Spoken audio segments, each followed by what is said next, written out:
Assalamualaikum adik-adik semuanya, ketemu lagi dengan belajar bersama Mutiara. Pelajaran kita kali ini adalah Bahasa Indonesia kelas 2 SD bab 3 yang judul babnya adalah berhati-hati di mana saja. Tujuan pembelajaran kita yaitu kalian dapat berbicara dengan volume yang tepat sesuai keadaan dan tempat bicara.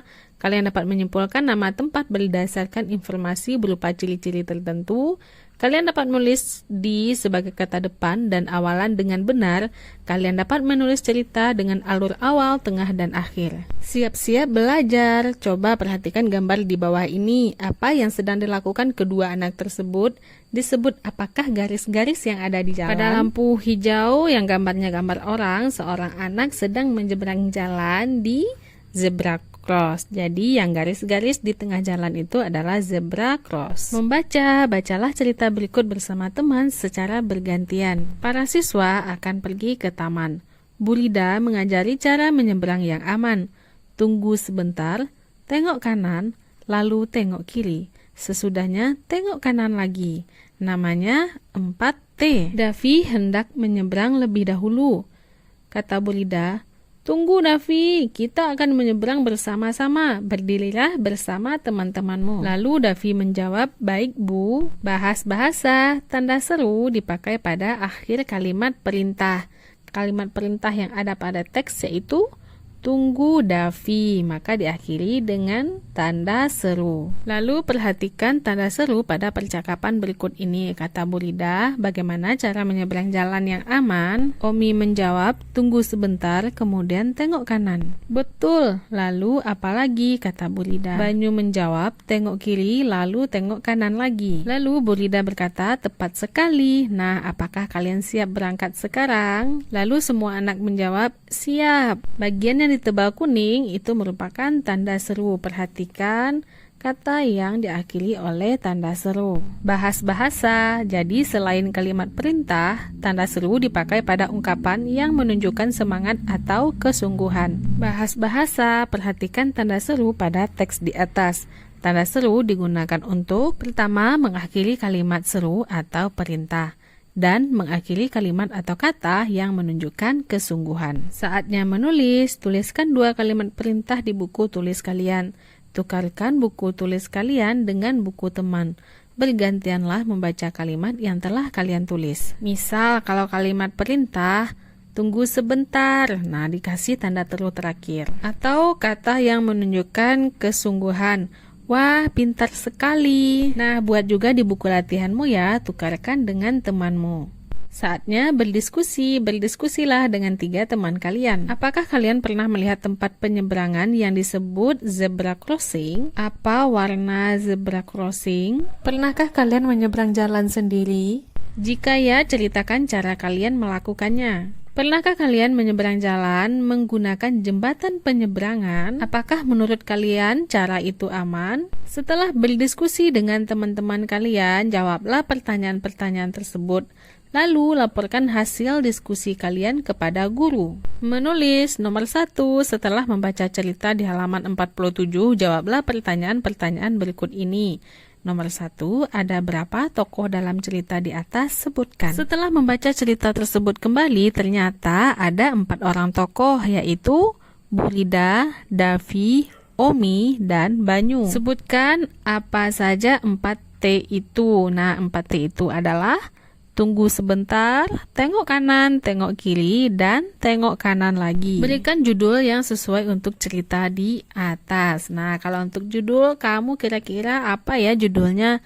Contoh, cara menyeberang jalan yang baik. Atau apa ya jawaban lain yang menurutmu benar? Nomor 2, tulis pendapat kalian tentang menyeberang jalan dalam 4 kalimat. Gunakan pertanyaan-pertanyaan berikut sebagai bantuan. Jadi di sini kita akan membuat tulisan singkat tentang menyeberang jalan dalam 4 kalimat. Dalam membuat kalimat tersebut, gunakan kalimat bantuan ini, yaitu apakah anak-anak perlu belajar cara menyeberang? Bolehkah anak-anak menyeberang jalan sendiri? Apakah menurut kalian 4T adalah cara menyeberang yang baik? Apakah kalian punya cara menyeberang yang berbeda dengan 4T? Tulisan kali ini menyampaikan pendapat terhadap bacaan dengan mengaitkan pesan pada cerita dengan pengalaman pribadi. Berbicara, bentuklah kelompok dengan 3 teman kalian. Peragakan percakapan Bu Rida dan para siswanya. Guru akan membacakan narasi cerita. Nah, ini lakukan bersama temanmu. Peragakan percakapan Bu Rida dan para siswanya. Kamu harus membaca dengan intonasi yang tepat agar terdengar jelas ketika membaca. 2. Bekerjalah dengan seorang teman. Pilih satu kartu peran, lalu buatlah percakapan sederhana, peragakan di depan kelas. Jadi nanti akan disiapkan oleh guru, ada beberapa buah kartu yang di dalamnya ada 2 tokoh. Kamu peragakan tokoh mana yang kartunya kamu ambil. Dalam kegiatan ini kalian belajar bicara dengan volume yang tepat sesuai keadaan dan tempat bicara. Menirukan dan melakukan. Pernahkah kalian melihat lampu lalu lintas? Apa yang dilakukan pengendara jika lampu menyala merah? Mainkan permainan lampu merah, lampu hijau. Simak baik-baik petunjuk guru. Selamat bermain. Permainan kali ini, 1 murid akan menjadi lampu lalu lintas, 2 murid menjadi polisi lalu lintas, 3 murid menjadi pejalan kaki, dan 5 murid menjadi kendaraan. Si lampu lalu lintas ini akan menyerukan warna lampu. Ketika dia menyerukan hijau, semua kendaraan berlalu lalang di jalan. Ketika dia menyerukan merah, semua kendaraan harus berhenti di tempat. Pejalan kaki akan menunggu di tepi jalan dan hanya boleh menyeberang ketika lampu merah. Nah, kalau polisi itu mengawasi dari kedua sisi jalan. Polisi ini berhak menangkap pejalan kaki atau kendaraan yang melanggar aturan. Wah, sepertinya seru ya permainan ini. Lakukan permainan ini bersama temanmu ya dan diawasi oleh guru. Siap-siap belajar. Apakah kalian tahu tempat umum? Dapatkah kalian menyebutkan contohnya? Membaca, bacalah nama-nama tempat berikut ini dengan lantang. Ada taman bermain, ada sekolah, ada pantai, lalu tempat ibadah, pusat perbelanjaan, dan kebun binatang. Dari tempat-tempat tersebut, tempat mana saja yang pernah kalian kunjungi? Saatnya menulis. Sekarang bacalah informasi berikut. Dapatkah kalian menebak tempat yang dimaksud? Tuliskan jawabannya di buku tulis kalian. Saatnya main tebak-tebakan. Kamu tulis ya jawabannya. Pertama, aku adalah batas antara daratan dan lautan. Aku punya banyak pasir. Orang bisa mengunjungiku untuk berekreasi. Apakah aku? Kuncinya batas antara daratan dan lautan. Berarti itu adalah pantai. Aku adalah tempat untuk belajar. Aku punya banyak ruangan. Ada banyak meja dan kursi di dalamku. Apakah aku? Tempat untuk belajar berarti itu adalah sekolah. Aku adalah tempat bermain di luar ruangan. Ada ayunan, perosotan, jungkat-jungkit. Anak-anak senang mengunjungiku. Apakah aku? Itu adalah taman bermain karena ada banyak permainan di dalamnya. Aku adalah rumah untuk banyak binatang. Para binatang dipelihara dengan baik. Orang yang mengunjungiku harus membeli tiket masuk. Apakah aku? Rumah untuk banyak binatang berarti itu adalah kebun binatang. Dalam kegiatan ini kalian belajar untuk menyimpulkan nama tempat berdasarkan informasi. Saatnya mengamati. Amatilah gambar-gambar berikut. Tahukah kalian apa artinya? Ini adalah macam-macam tanda di tempat umum. Pertama itu adalah jangan mendorong. Nah, kalau yang merah-merah itu berarti jangan ya artinya. Gambar selanjutnya itu adalah jangan membuka pintu. Terlihat pintu yang akan dibuka lalu diberi tanda garis merah. Dan yang ketiga, jangan memberi makan hewan. Pada gambar terlihat hewannya diberi makan lalu diberi tanda merah, berarti itu jangan ya. Nah, kalau ini artinya adalah hati-hati lantai licin. Terlihat ada orang terpeleset, berarti lantainya licin. Lalu ada tanda merah lagi, berarti itu adalah jangan. Karena ada stop kontak berarti jangan sentuh stop kontak. Lalu ada warna kuning, di dalamnya ada api. Berarti itu artinya adalah hati-hati barang panas. Lanjut di bawahnya itu tanda kuning. Tanda kuning artinya hati-hati. Ada orang melangkah. Berarti itu adalah hati-hati ketika melangkah. Lanjut ada ombak, ada orang dan warnanya kuning. Berarti itu adalah hati-hati ombak besar. Dan yang terakhir itu ada orang di dalam ayunan takut terkena orangnya. Dan warnanya kuning. Berarti itu adalah hati-hati ada ayunan. Berdiskusi, tanda segitiga kuning adalah peringatan akan bahaya. Tanda tersebut mengingatkan agar kita berhati-hati ya kalau yang kuning. Tanda lingkaran merah yang dicoret adalah larangan. Tanda tersebut melarang kita melakukan sesuatu, makanya tadi jangan artinya. Lalu mana rambu yang menunjukkan tanda bahaya dan mana rambu yang menunjukkan larangan?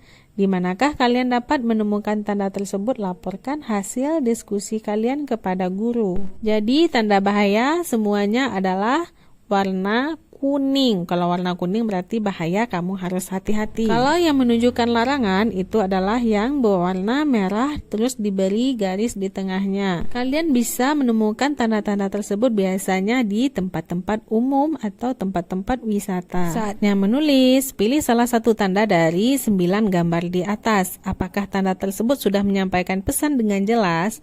Tuliskan pendapatmu disertai alasannya. Misalnya gambar nomor 2 tidak jelas, saya mengira itu gambar lemari. Ya, sekilas memang seperti lemari, tapi itu bukan lemari, itu adalah pintu yang dilarang untuk membukanya. Atau contoh lain adalah gambar dilarang memberi makanan kepada hewan. Di situ hewannya adalah gajah karena ada belalainya. Tapi bukan berarti hanya yang dilarang gajah saja. Semua binatang dilarang untuk memberi makanan. Jadi maksudnya gajah itu mewakili semua hewan yang dilarang untuk diberi makanan. Bahas bahasa. Adi tiba di sekolah. Kata di berfungsi sebagai kata depan. Kata di diikuti oleh kata tempat. Kata di ditulis terpisah dari kata yang mengikutinya. Contohnya di sekolah. Contoh kedua masih dengan kata di. Catatan ini dibuat oleh Adi. Kata di adalah awalan. Kata di diikuti oleh kata kerja. Kata di ditulis digabung dengan kata yang mengikutinya.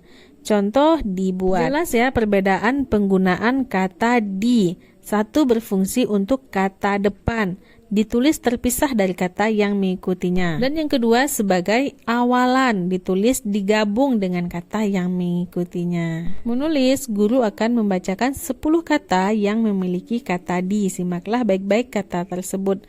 Tentukan mana yang penulisannya dipisah. Dalam kegiatan ini, kalian belajar menulis di sebagai kata depan dan kata kerja dengan benar. Kata tersebut adalah baca, pantai, kamar, simpan, pakai, lapangan, latih, kebun, jaga, rumah sakit. Kamu tentukan dulu mana yang di-nya dipisah dan yang mana di-nya digabung. Lalu cocokkan jawabanmu. Ingat ya, di sebagai awalan itu di-nya digabung.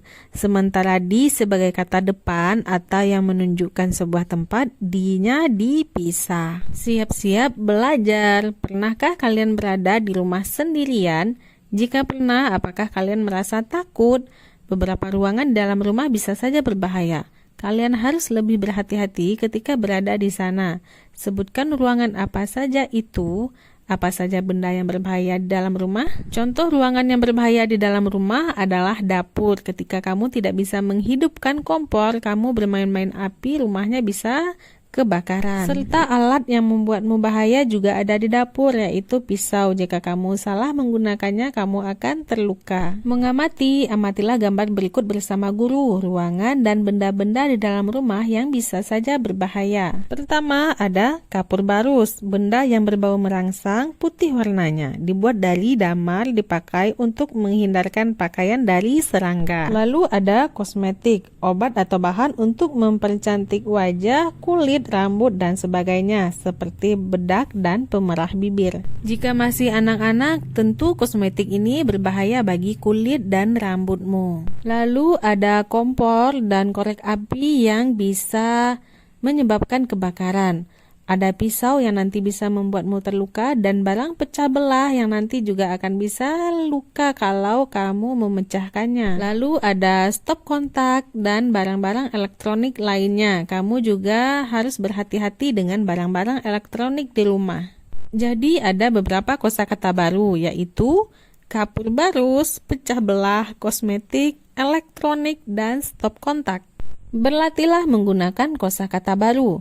Nomor 1, bawalah barang titik-titik dengan hati-hati. Jawaban yang tepat adalah pecah belah, karena kalau tidak hati-hati dia akan pecah dan berserakan. Nomor 2, ibu memakai titik-titik sebelum berangkat kerja. Nah, yang mempercantik itu adalah kosmetik. Jadi ibu memakai kosmetik sebelum berangkat kerja. Lanjut nomor 3, jangan memegang titik-titik dengan tangan basah. Yaitu jangan memegang, stop kontak. Bapak menaruh titik-titik di dalam lemari pakaian. Nah, untuk mengusir serangga di lemari itu adalah kapur barus. Televisi adalah salah satu contoh barang elektronik. Dengan memakai kosakata baru ini, kamu bisa lebih memahami maknanya. Berdiskusilah dengan 3 teman kalian. Apakah benda-benda dalam gambar memang berbahaya? Apakah kalian bisa langsung mengenali benda-benda dalam gambar? Apakah tulisan dalam gambar terbaca dengan jelas? Berdiskusilah dengan teman-temanmu, lalu laporkan hasil diskusimu di depan kelas. Saatnya menulis. Buatlah cerita tentang anak yang sendirian di rumah. Tuliskan cerita kalian dalam 5 kalimat. Gunakan pertanyaan-pertanyaan berikut ini sebagai bantuan. Nah, di sini kamu menulis cerita dengan runtutan yang tepat. Ada awal, tengah, dan akhir. Nah, kamu bisa gunakan pertanyaan bantuan. Pertanyaannya, apa yang dirasakannya, bagaimana caranya menjaga diri, apa yang akan dikerjakannya, dan apa yang ia lakukan ketika orang tuanya kembali. Kamu bisa membuat cerita ini jika kamu pernah mengalaminya sendiri. Nah, untuk itu belajarlah menulis cerita berdasarkan pengalamanmu. Jurnal membaca. Nah, jurnal membaca ini berjudul Wah Lutut Ray Lecet. Nah, setelah membaca buku ini, bukunya bisa kamu cari di internet, lalu isilah jurnal membaca dan memberi bintang apakah buku ini menarik. Kreativitas, ingatlah pengalaman kalian saat berada di tempat umum. Adakah kejadian yang menurut kalian tidak menyenangkan? Supaya tidak terjadi lagi, perlu ada tanda peringatan. Ciptakan tanda peringatan kalian sendiri. Gambarlah tanda itu bersama orang tua kalian. Bawa gambar tersebut ke sekolah lalu ceritakan di depan kelas. Kegiatan ini dilakukan bersama orang tuamu di rumah. Kamu bisa ciptakan tanda peringatan kamu sendiri. Kamu sudah belajar tentang tanda peringatan dan tanda bahaya. Nah, jika melihat tanda-tanda tersebut di tempat umum, kamu pasti tahu apa yang harus dilakukan. Sekian dulu ya video kita kali ini. Terima kasih bagi adik-adik yang sudah menonton. Mohon maaf apabila banyak salah. Terima kasih atas perhatiannya. Assalamualaikum.